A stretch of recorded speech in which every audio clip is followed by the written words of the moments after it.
안녕하십니까. 브리더스 퀄리티 학술 고문이자 서울대 수의과대학에서 동물행동의학을 연구하고 있는 심리용주 박사입니다. 오늘은 조금 시간이 지나긴 했지만 제가 이제 블로그에는 글을 좀 올렸었는데 이제 영상 형태로 설명드리는 건 아마 처음인 것 같습니다. 야생생물 보호 및 관리에 관한 법률, 최근 한두 달 사이에 동물들을 좋아하는 분들 사이에서는 뜨거운 이슈였던 것으로 알고 있습니다. 그 법이 왜 문제가 있고 왜 통과되어서는 안 되는지, 그리고 어떤 방향으로 개선되어야 되는지에 대해서 좀 얘기를 해보도록 하겠습니다. 일단 제가 이제 정확한 사실관계를 말씀드리자면, 저는 환경부에서 발주한 이 법령의 개정안 연구팀에 소속이 되어 있었습니다. 그래서 이 법이 제대로 만들어지기 위한 과정에 제가 작게나마 기여한 바가 있습니다. 물론 저도 워낙 바쁘니까 그걸 전적으로 붙어가지고 전업으로 계속 하지는 못했습니다만, 다만 실제로 이제 법안이 나오는 과정에서 제가 생각한 것과 매우 다른 방향으로 결과적으로 나오게 되었고, 그걸 보면서 이런 법은 이런 방식으로 제정되어서는 기존에 있는 동물원법이라든지 기타 다른 반려동물 또는 야생동물과 관련되는 법령처럼 현실적인 부분을 반영하지 못한 채 이상주의에 가까운 방식으로 흘러갈 수밖에 없을 것이고, 그러면 그것이 궁극적으로는 더 심각한 문제 또는 다양한 예기치 못한 문제, 얘기되었지만 무시되었던 문제들을 수반할 수밖에 없다라는 생각에서 이른바 동물 전문가이자 시장에 대해서 그 누구보다 깊은 이해를 갖고 있다고 자부하는 제가 코멘트를 할 필요성을 느꼈습니다. 참고로 이러한 어떤 결과를 도출한 과정에서 양서파충류협회에서 오랜 시간 저하고 함께 연구 생활을 해온 이태원 회장님께서도 큰 기여를 하셨다는 점을 먼저 밝혀드리겠습니다.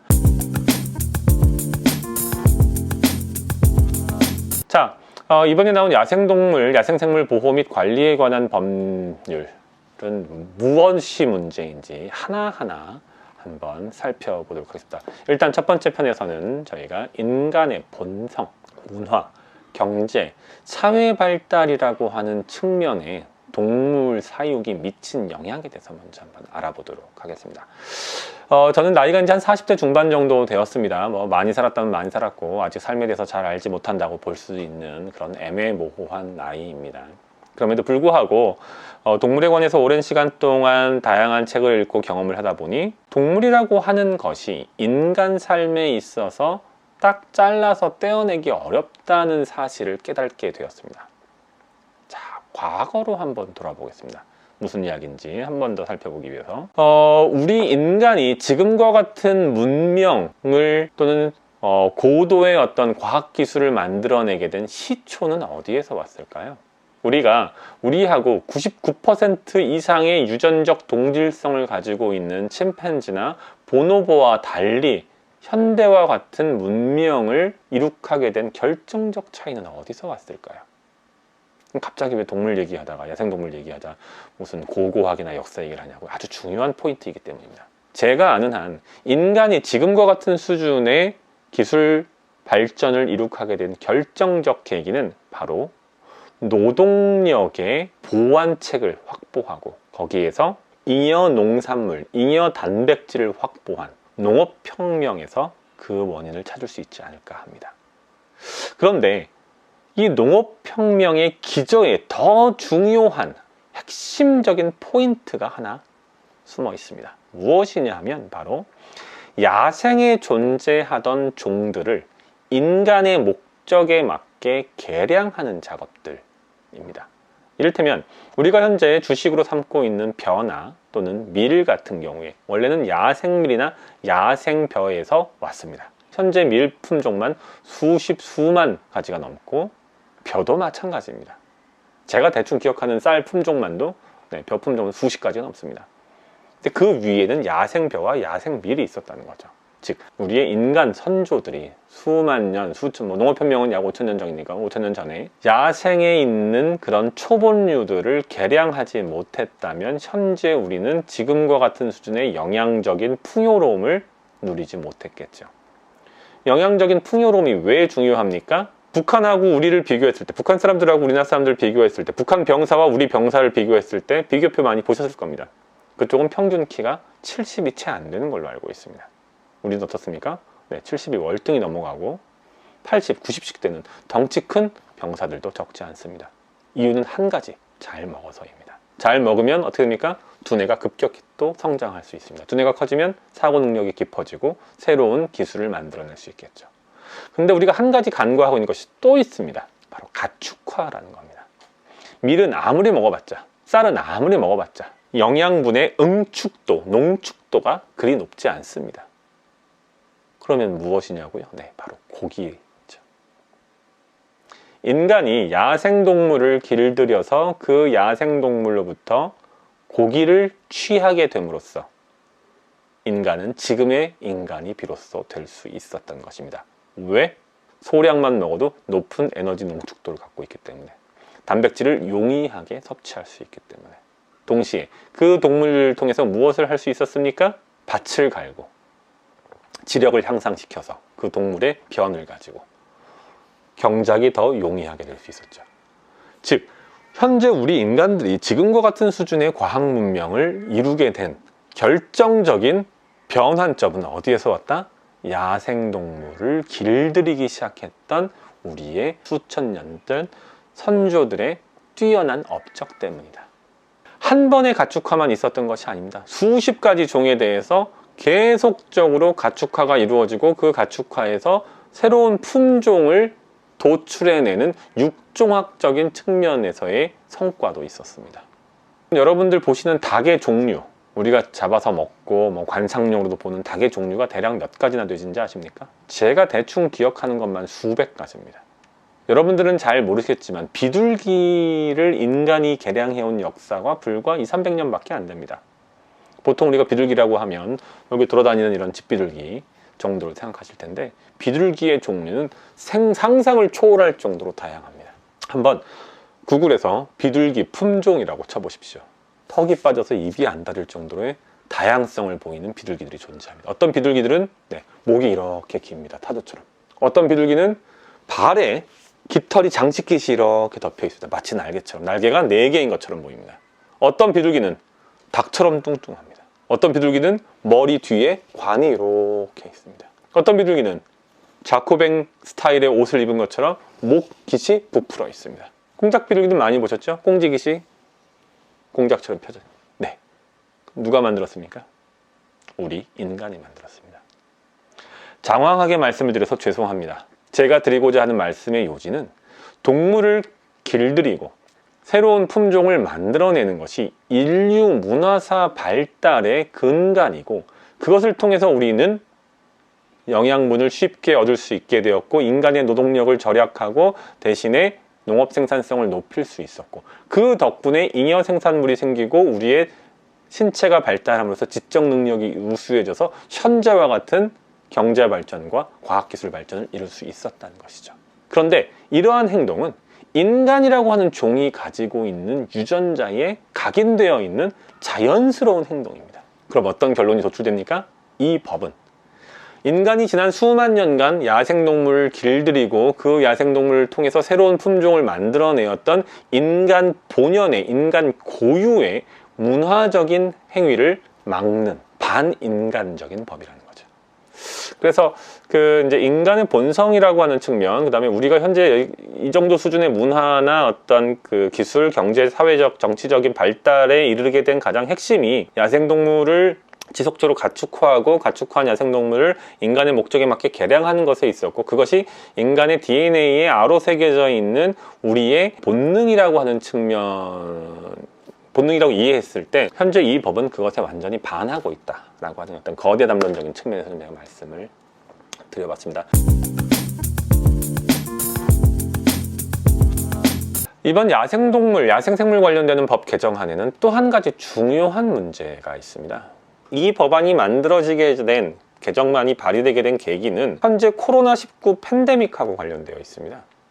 법안의 개정 취지에 무엇이라고 적혀 있냐 하면 야생동물로부터 기원한 인수공통 전염병이 지속적으로 증가하고 있고 그것의 하나인 코로나19 때문에 현재와 같은 대혼란이 초래된 바 야생동물을 키우지 않는 방식으로 즉 야생동물을 반려 목적, 애완 목적, 관상 목적으로 키우지 않는 방식으로 그것을 사전에 재발생을 사전에 차단할 필요가 있다라고 강조하고 있습니다. 그 때문에 이 법을 개정한다라고 하고 있습니다. 언뜻 들으면 맞는 얘기인 것 같습니다. 진짜로 팬데믹을 막고 싶다면 일단 저희가 사실관계를 확인할 필요가 있습니다. 무슨 사실관계냐? 금세기 내외, 19세기 이후로 발생했던 주요한 감염성 질병, 인수공통 전염병이 어떤 과정에서 유발되었는지, 촉발되었는지를 살펴야 된다는 거죠.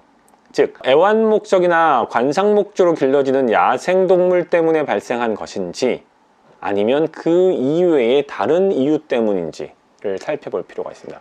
제 그냥 기억에 언뜻 드는 주요한 인수공통 전염병 몇 가지만 읊어보면 에볼라가 있습니다. 가장 대표적인 사례. 에볼라 어디서 왔나요? 부시미트로 저는 기억을 하는데 또는 부시미트가 아닐지라도 아프리카 지역의 야생동물, 원숭이류로부터 인간에게 온 것으로 알고 있고 그 과정에서 그 원숭이를 애완이나 관상 목적으로 키우는 과정에서 인간에게 옮아온 것이 아닌 걸로 알고 있습니다.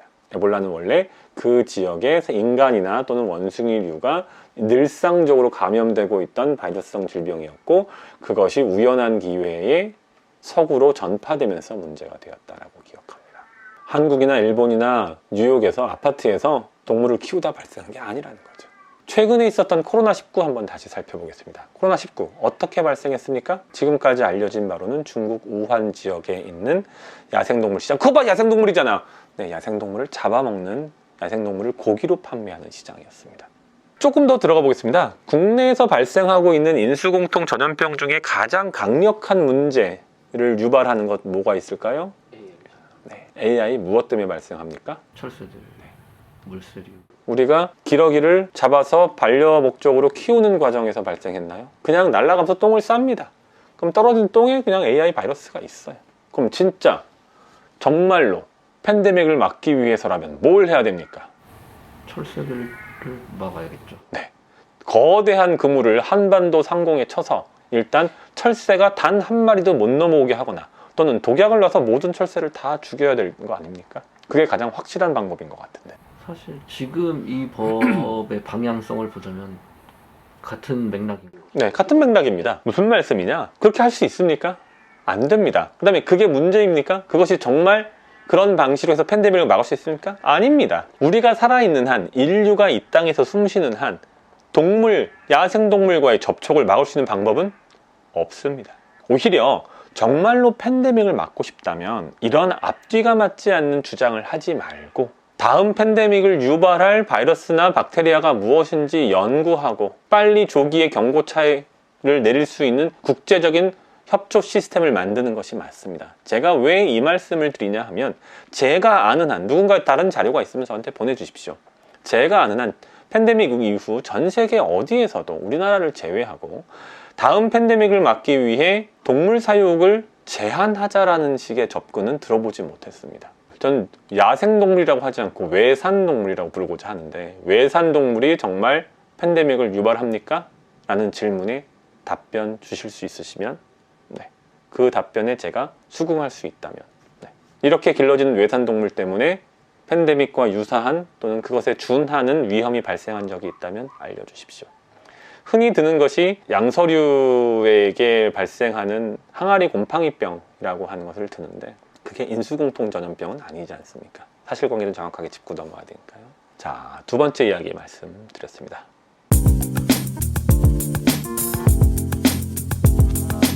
자, 야생동물 관련되는 법령 개정안 문제는 사실 여기서 끝나는 것이 아닙니다. 해외의 사례를 저희가 조금 살펴볼 필요가 있는 것 같습니다. 해외에서도 하니 우리도 따라 해야 된다는 것이 또 하나의 주요한 준거 중에 하나입니다. 정말 그런지 한번 살펴보겠습니다. 현재 기준으로 민간인의 동물 사육에 대해서 제한하고 있는, 즉 백색리스트라고 하는 방식으로 제한하고 있는 국가들을 좀 살펴보겠습니다. 가장 대표적인 국가 네덜란드, 벨기에 정도입니다. 나머지 국가들은 그 백색 목록이라고 하는 건 지금 현재 네네 저희 나라에서 하려고 하는 것에 하고 있는 네네 것이죠. 우리나라가 따라하고자 하는 네. 이른바 벤치마킹 대상으로 선정한 국가의 대표 사례가 네덜란드와 벨기에입니다. 그 다음에 나머지 국가에서는 미국의 몇몇 주, 심지어 가장 대표적인 일종의 모범 사례로 꼽히는 네덜란드 같은 경우에도 그 네덜란드에서 해당 법령을 관장하고 그 법령의 포지티브 리스트, 즉 백색 리스트 목록 안에 들어가야 할 동물 종의 결정 권한, 심사 권한을 갖고 있는 기관이 어딘지 아십니까? 네덜란드 상공회의소입니다. 산업으로 보고 있는 겁니다.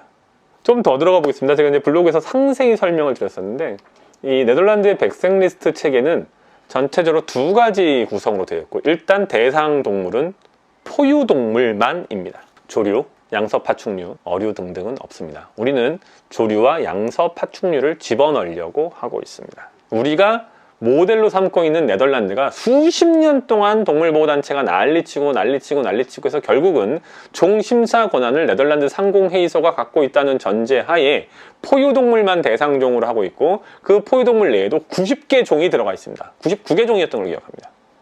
그리고 그 99개 종은 두 가지 덩어리로 나눠져 있습니다. 하나는 아무런 인허가 없이 누구나 다 키울 수 있는 종, 약 40여 가지입니다. 또 하나는 사육 조건에 대한 최소한의 확인이 필요하고 그것만 하면 키울 수 있는 종. 이 40가지 안에 들어가 있는 놀라운 동물들을 제가 말씀드릴까요? 혹시 아이벡스라고 아십니까? 이렇게 큰 이따만한 뿔을 가지고 있는 일종의 사냥입니다.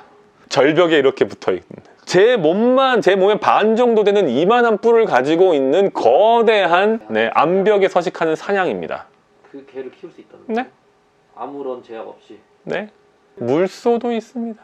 무슨 얘기냐, 그 정도 수준의 동물 리스트를 제공할 수 있냐는 거죠, 한국에서. 우리가 네덜란드를 따라하려고 하는데 네덜란드보다 훨씬 더 넓은 폭의, 네덜란드도 아직 가보지 못한, 네덜란드가 이미 그 법을 시행한 지 한참 됐는데 2005년인가부터 였던 걸 기억하는데 10여 년 이상 됐는데 거기에서도 아직 시행하지 않는 조류와 양서류, 파충류까지 한 번도 시행한 적이 없는 우리나라에서 몽창 일단 다 왕창 집어넣자 라고 넣고, 그럼 넣었어, 오케이, 좋아, 그럼 어디까지 가나 봅시다 라고 해서 그럼 99개, 90여 개의 동물종 우리 그럼 키울 수 있게 해줄 겁니까? 제 아이벡스 키운다고 키우게 해줄 겁니까? 앞뒤가 전혀 안 맞는 행동을 하고 있다는 거죠. 현실적으로 불가능한 일을 하고 있다는 거죠. 자, 조류가 한 10,000종 정도 됩니다. 1만 종 정도 됩니다. 1만 종에 가까운, 1만 종이 넘는 걸로 알고 있습니다. 그 중에서 어떤 종을 키울 수 있고 어떤 종은 키울 수 없는지를 어떻게 평가할 겁니까? 양서, 파충류도 만만치 않습니다.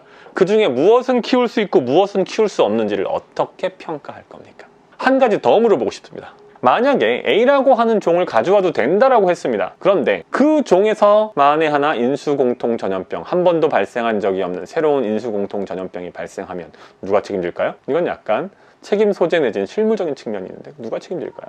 이 법을 발의한 분들이 책임질까요? 조금 더 들어가고 있습니다. 지금 이제 사이테스 문제를 저희가 좀 언급할 필요가 있는데, 언제 기회가 되면 사이테스 얘기를 한 번 더 할 텐데, 현재 국내에 사이테스 관련되는 법령이 국제적인 사이테스 관련되는 법령보다 더 강도 높게 적용되고 있습니다. 이것도 상당히 잘못된 일인데, 그러면 앵무류의 경우에 사이테스 어펜딕스 2까지는 현재 국내에서 개인이 키우는데 거의 아무런 제약이 없습니다. 출처만 확인하면 키울 수 있어요, 누구나. 그런데 만약에 조류에 대해서 이를테면 100종이면 100종, 200종이면 200종에 대해서 사육 가능한 것으로 포지티브 리스트를 만든다라고 하면 어떤 문제가 발생하냐? 사이테스와 논 사이테스를 따져보면 조류종 약 1만여 종이 넘는 조류 중에서 앵무류는 350여 종이고 그 중에 약 300종이 사이테스 어펜딕스 2로 현재 기준 국내에서 누구나 다 사육할 수 있습니다. 그런데 조류, 사이테스가 아닌 조류가 수천 종이 넘는데 그 수천 종이 넘는 사이테스가 아닌 논 사이테스 조류종은 불과 수십 종에서 100여 종을 빼고 나머지는 다 사육할 수 없게 될 겁니다. 무엇을 의미합니까? 사이테스와 논 사이테스 간의 역차별이 발생하는 거죠. 오히려 사이테스는 더 정책적인 노력을 기울여서 보호해야 된다라고 주장하면서 논 사이테스에도 똑같은 수준의 정책적인 에너지를 낭비하는 상황이 벌어지는 거죠. 뭔지 잘 이해할 수 없는, 뭐 본인들의 문제니까 알아서 해결하겠지만 그 법을 만든 그게 과연 법리적으로 타당한 접근인 건지 저는 잘 이해를 못하겠습니다. 그럼 그 수천 종, 논 사이테스인 수천 종의 조류 중에서 인간이 우리가 키워도 되는 종은 어떻게 선별할 것이냐는 거죠. 그게 가능한 일이냐는 거죠. 이거는 그냥 법을 위한 법이에요. 나 법 몇 건 발의했어 라는 얘기를 하기 위한 법인지 과연 이 법이 실제로 통용될 수 있고 적용될 수 있는 법이냐는 거죠. 자기가 원하는 바를 어떤 이상향을 만들고 싶은 거는 이해를 하겠는데 현실에 적용되어야 된다는 거죠. 선계에 적용되는 게 아니고 지상 인간계에 적용되어야 되는 법을 만들어야 되는데 이거는 적용이 불가능한 법이라는 거죠.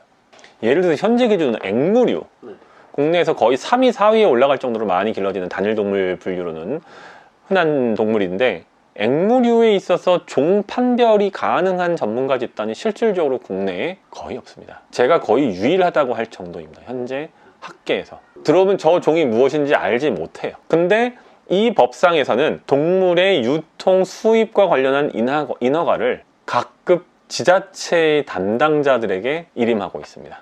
이를테면 제가 어떠한 동물을 수입하려고 합니다. 그 동물을 키웁니다. 그 동물을 번식합니다. 라고 하면 그 사실을 제가 속해 있는 인천 중구청의 주무관에게 이야기해야 돼요. 그 사람은 그 종이 맞는 종인지 안 맞는 종인지를 판단할 수 있는 능력이 없습니다. 지금도 국내에서 비근한 예로 설치류를 수입하면서 설치류의 이름을 속이거나 감추는 사례가 많습니다. 네, 설치류 구분이 매우 어렵거든요. 그런 일들이 비일비재하게 벌어지고 있습니다. 앵무류도 마찬가지입니다. 그런데 그걸 어떻게, 누구 보고, 어떤 능력을 가지고 있는 사람이 어떻게 관리할 수 있냐. 관리할 능력이 없으면서 관리하고자 하는 어떤 큰 꿈을 갖고 있는데 제가 그분들에게 드리는 말씀은 당장 급한 것부터 하시라. 네, 그 다음에 급한 것부터도 사이텍스도 사실은 관리를 할 필요가 없어요. 정말 중요한 종만 하면 되지 모두 국내에서 거래되는 밀수건 무엇이건 관계없이 결국은 걔네도 이제 얘기가 복잡해지기 때문에 막 얘기가 이렇게 꼬이는데 그것도 결국은 다 농장에서 만들어진 인간이 만들어낸 개체지 야생개체를 가져온 게 아니란 말이에요. 사이텍스의 핵심은 무엇이냐 하면 야생개체를 보호하는 것이지 인간이 이미 키우고 있는 인공증식 개체에 대해서는 관심이 없다라고 보시면 됩니다. 그런 맥락에서 어펜딕스 1에 있는 애들이 인공증식하게 되면 어펜딕스 2에 준해서 관리할 수 있도록 하고 있는 거거든요. 그럼 법의 정확한 취지를 알고 나서 그 법을 적용해야지 법에 대한 내용을 알지 못하는 상태에서 그냥 뜬구름 잡는 식으로 하면 정말 보호해야 될 것을 보호하지 못하는 상황이 벌어진다는 거죠. 입법에 있어서 항상 가장 중요한 것이 뭐냐면 법경제학적 접근입니다. 이 법을 만드는데 법경제학자는 아무도 안 들어갔어요. 법경제학에 대한 기본적인 개념이 없이는 법을 만들지 말라는 거예요. 법경제학은 뭐냐? 그 법을 만드는 데 들어가는 비용, 그 법을 만들었을 때 발생하는 부가적인, 긍정적인 또는 부정적인 부대 효과를 고민하지 않고 만든 법이라는 거예요. 좀 더 들어가 보겠습니다. 여기서 야생동물이라는 표현을 쓰고 있습니다. 저는 이 부분을 아주 강력하게 규탄하고 싶습니다. 야생동물의 정의가 뭐냐는 거죠. 정말 거대한 담론입니다. 진짜 거대 담론입니다. 저는 야생동물이라고 부르지 않고 사육동물이라고 부르고 싶습니다. 왜? 이미 수세대에서 수십 세대 전에 그렇죠, 실제로. 네, 야생에서 인간에게 들어와서 사육돼서 인공증식된 개체들이에요. 야생동물이라는 말은 적합한 표현이 아니라는 거죠. 야생동물은 현재 야생에 살고 있는 동물이 야생동물이라는 거지 얘네는 과거의 야생이었지만 지금은 사육되고 있는 사육동물이라는 거죠. 그리고 그 사육동물 안에는 농장동물도 있고 가정동물도 있고 뭐 더 들어가겠습니다. 그래서 야생동물이 아닌 동물이라는 거죠. 이 동물들은 즉 이미 사육을 수대에서 수십 세대 이상 하였고 만약에 문제가 발생할 거였다면 이미 문제가 발생했겠죠. 오히려 중요한 것은 이 동물들 전체 개, 고양이, 뭐 기니피그, 토끼 이외의 동물들을 다 키우지 말어 이거 아니면 못 키워가 중요한 게 아니고 야생개체를 가져오지 않도록 하는 것이 중요합니다. 야생개체의 채집이나 야생에서 들어온 개체를 통제하는 것이 더 중요한 어떤 만약에 해야 된다면 가치 있는 일이고 더 나아가서 사육 환경에 대한 의미 있는 수준의 통제. 예를 들어서 내가 토끼를 키우고 싶으면 토끼에 대해서 최소한의 어떤 뭐 퍼밋이 될 수도 있고 인허가가 되겠죠. 또는 뭐 증명을 받으라는 거죠. 돈을 내고 라이센스를 사야 된다는 거죠. 저는 오히려 그게 더 중요하고 더 가치 있는 접근이라고 생각합니다. 예를 들어서 개를 키우려면 지금 누구나 가서 개를 살 수 있단 말이에요. 그러면 안 된다는 거죠. 개를 키우기 위해서는 유기동물 보호소에 가가지고 한 달 동안 또는 일주일 동안 하루에 1시간씩 봉사하고 개와 관련되는 기본적인 개를 어떻게 키우는지 개에게 어떤 질병이 있는지 이런 문제가 있으면 어떻게 해야 되는지에 대한 공부를 해서 인터넷에서 시험 봐가지고 10만 원 내고 자격증을 따고 그 라이센스가 있으면 아파트의 경우 30평대에서는 조그만 개 한 마리, 50평대에서는 조그만 개 두 마리, 대신에 뭐 10kg 이상의 개는 아파트를 못 키워. 이런 방식의 접근이 필요한 거지. 진짜 무언가를 해보겠다라고 하면 무턱대고 뭐 이거는 돼, 이건 안 돼. 그런 접근은 아니라는 거죠. 앞뒤가 안 맞는 얘기라는 거예요. 제가 지금 이 소중한 시간을 내서 주장하고 싶지만은 전혀 앞뒤가 안 맞는 이상적인 꿈나라 얘기를 하고 있다는 거예요, 이분들이.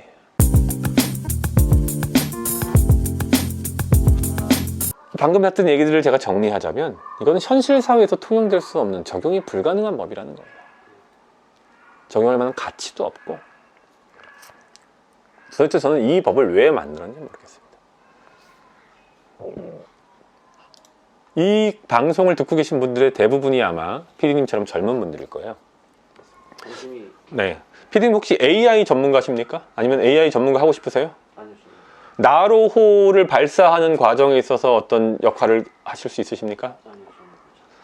수소 연료 전지를 만들어내는 어떤 이중 방막 구조의 새로운 화학적 연구 논문을 쓰실 수 있으십니까? 저도 다 못하거든요. 저도 다 못하는데 그 긴 가방끈을 가지고도 방금 제가 드린 말씀들, 이 컴퓨터에 고장이 나도 이 컴퓨터조차 못 고쳐서 저는 하는 그런 인간이거든요. 모두가 4차 산업혁명의 기수가 될 수는 없습니다. 젊은 분들이 많은데 MZ세대 이런 얘기 하는데 그분들이 태어날 때부터 핸드폰을 손에 쥐고 태어났죠. 아이폰을 깔고 살았고, 그렇다고 그분들이 아이폰을 만들어내거나 스마트폰을 어떤 뭐 그런 걸 할 수는 없으십니다. 100명의 사람이 태어나면 한두 명은 과학자가 될 수도 있지만 적지 않은 사람들은 손으로 접시를 닦고 칼로 채를 썰고 땅을 파고 볼트를 조이고 그러고 살아야 돼요. 젊은 분들 중에 상당수가 동물과 관련되는 일을 하고 싶어 하십니다. 동물을 좋아하는 사람들이 하면서 그런 부류는 점점 그런 숫자는 더 늘어납니다. 현재 미국이나 유럽 같은 경우에 이러한 이른바 이그조틱 펫, 뭐 특수동물이라고도 하고 뭐 이색동물이라고도 하고 희귀동물이라고 하는데 전 뭐 특수동물이라고 하겠습니다. 이런 특수동물, 특수애완동물 시장이 전체 동물 시장, 애완동물 시장에 적게는 10%에서 많게는 30%까지 차지합니다. 거기에는 다양한 포유류, 조류, 양서류, 파충류가 그다음에 어류까지 들어가 있어요. 이 법이 만약에 발효되면 어떻게 됩니까? 그 시장의 성장은 고사하고 기존에 있던 뿌리마저 다 뽑아서 쓰레기통에 처박는 처사가 됩니다. 산업적으로 이쪽이 성장할 수 있는 씨를 완전히 말려버리는 거예요. 그 정도로 지금 개, 고양이와 맞먹는 수준으로 성장하게 될 그 시장의 뿌리를 잘라버리면 그런 일밖에 할 수 없는 젊은 사람들은 어떡하란 말입니까? 그게 자기 평생의 목표인 사람들은 어떡하란 말입니까? 이 법을 바라보는 눈, 다시 한번 생각해 보십시오. 어디부터 잘못되었는지 소상히 말씀드렸습니다. 여러분이 듣고 여러분이 평가하십시오. 이상 마치겠습니다.